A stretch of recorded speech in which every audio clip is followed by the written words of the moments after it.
دعا کرتے وقت انسان کو حمد و ثنا کے ساتھ آغاز کرنا چاہیے، یعنی اللہ سبحانہ وتعالیٰ کی تعریف کرنی چاہیے، نبی صلی اللہ علیہ وسلم پر درود شریف پڑھنا چاہیے، اور اس کے بعد اپنی عرض رکھنی چاہیے۔ تو جس دعا کے آگے پیچھے درود شریف پڑھ لیا جائے وہ دعا بھی قبول ہوتی ہے۔ فضالہ بن عبید رضی اللہ عنہ سے روایت ہے کہ ایک مرتبہ رسول اکرم صلی اللہ علیہ وسلم تشریف فرما تھے، ایک شخص آیا اور اس نے نماز پڑھی، پھر کہنے لگا اے اللہ مجھے بخش دے اور مجھ پر رحم کر۔ تو رسول اللہ صلی اللہ علیہ وسلم نے فرمایا اے نمازی تو نے جلدی کی، جب نماز پڑھ چکو تو بیٹھے رہو، اللہ کی اس طرح حمد و ثنا بیان کرو جیسا کہ اس کا حق ہے، پھر مجھ پر درود بھیجو، پھر اس سے دعا کرو، یعنی یہ دعا مانگنے کا ادب اور سلیقہ ہے۔ پھر اسی طرح یہ ہے کہ انسان کی دعاؤں کی قبولیت میں بعض اوقات اس کے گناہ حائل ہوتے ہیں، اور جب انسان استغفار کرتا ہے، توبہ کرتا ہے تو دروازے کھل جاتے ہیں۔ اسی لیے انسان جب دعا کرے تو اس کے ساتھ ساتھ اپنے رب سے توبہ اور استغفار کرے۔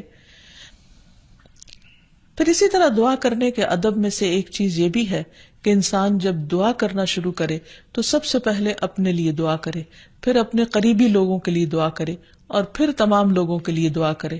کہ بعض اوقات ہم سمجھتے ہیں ہماری دعا قبول نہیں ہوئی، اور شیطان کا کام یہ ہوتا ہے کہ وہ بندے کے دل میں مایوسی پیدا کرے۔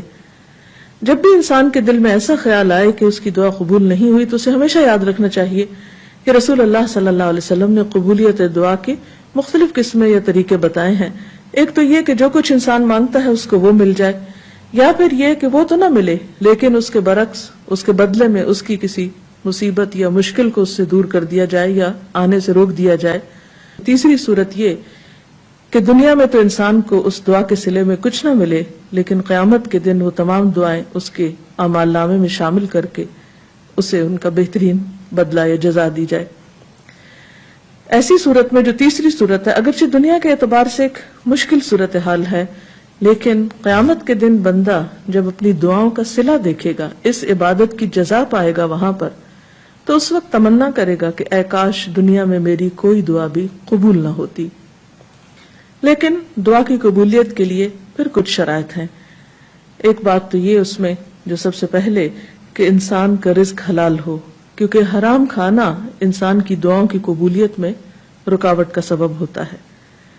پھر اسی طرح جب انسان اللہ سے دعا مانگے تو اس وقت بہت توجہ کے ساتھ دعا کرے، کیونکہ حدیث میں آتا ہے کہ اللہ سبحانہ وتعالی غافل دل کی دعا قبول نہیں کرتے، یعنی ایک انسان مانگ رہا ہے لیکن اس کو پتہ ہی نہیں کہ وہ کیا مانگ رہا ہے، صرف رٹے رٹائے کچھ لفظ زبان سے نکال رہا ہے، یا سنی سنائی کوئی بات دہرا رہا ہے لیکن اس کے دل سے وہ بات نہیں نکل رہی، یا وہ مانگنا نہیں، بس کچھ الفاظ کا پڑھ دینا ہے، تو یہ طریقہ بھی درست نہیں۔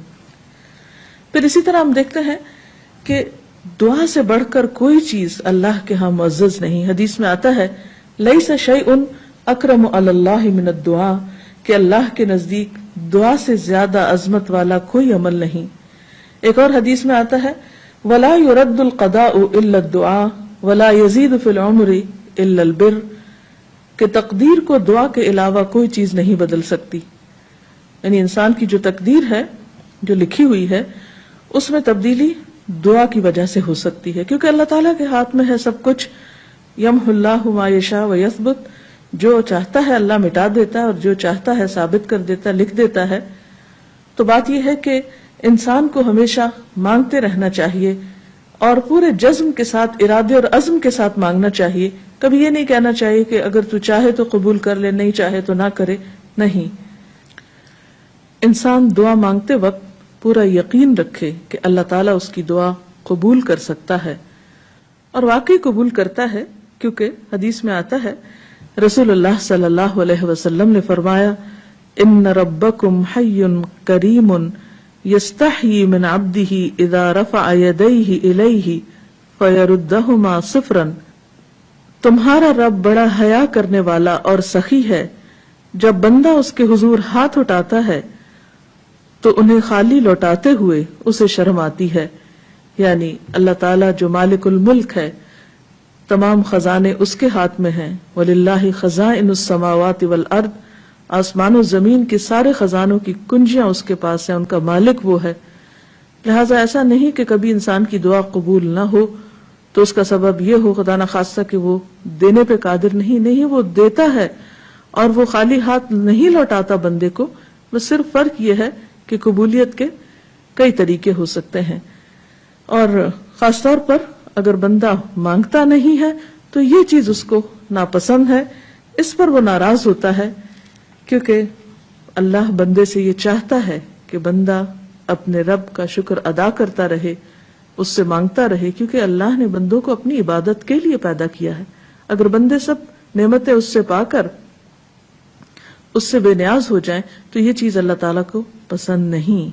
خصوصیت کے ساتھ جیسے دعا کی قبولیت کے اوقات ہیں، مثلا آذان سن کر اس کا جواب دینے کے بعد دعا قبول ہوتی ہے. تہجد کے وقت کی، یعنی رات کا آخری پہر جو ہوتا ہے اس وقت دعا قبول ہوتی ہے.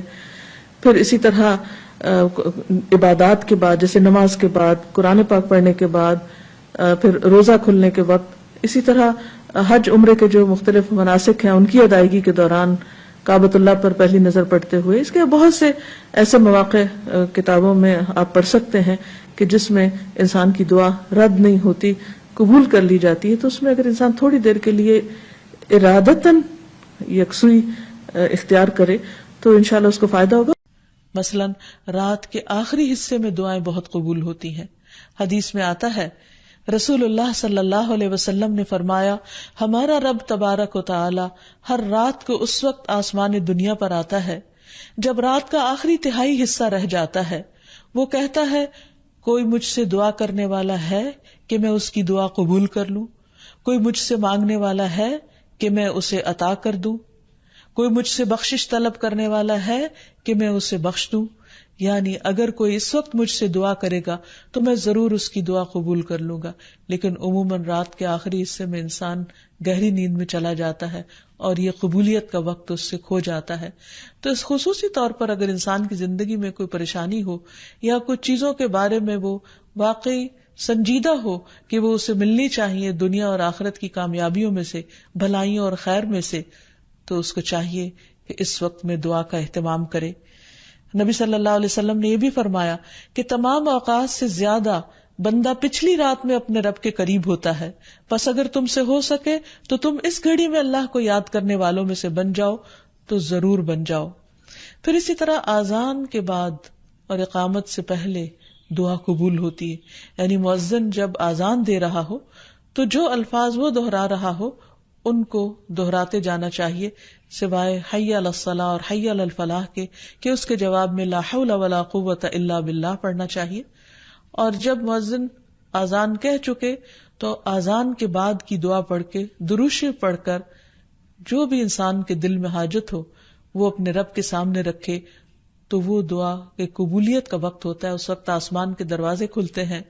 تو اس وقت انسان کو یہ وقت ضائع نہیں کرنا چاہیے اور چھوٹی چھوٹی چیزیں بھی اپنے رب سے مانگتے چلے جانا چاہیے تاکہ انسان کسی انسان کا محتاج نہ ہو.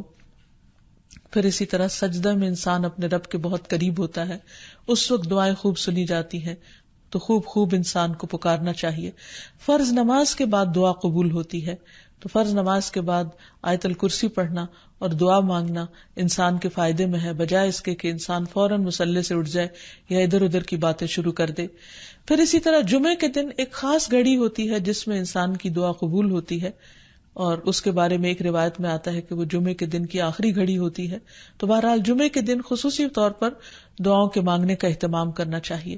پھر اسی طرح ماہ رمضان میں ہر دن اور رات میں ایک گھڑی ایسی ہوتی ہے کہ جس میں دعا قبول ہوتی ہے، اس وقت بھی زیادہ سے زیادہ دعائیں مانگنی چاہیے.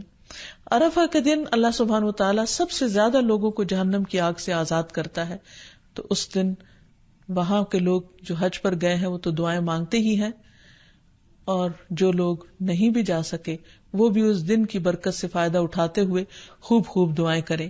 پھر اسی طرح بارش ہوتے وقت بھی دعا قبول ہوتی ہے. پھر زمزم پیتے وقت دعائیں قبول ہوتی ہیں. قرآن مجید کی تلاوت کے بعد دعا قبول ہوتی ہے. تو انسان کو ان مواقع سے خوب فائدہ اٹھانا چاہیے. پھر اسی طرح مریض اور میت کے پاس جو دعائیں کی جاتی ہیں وہ بھی قبول ہوتی ہیں.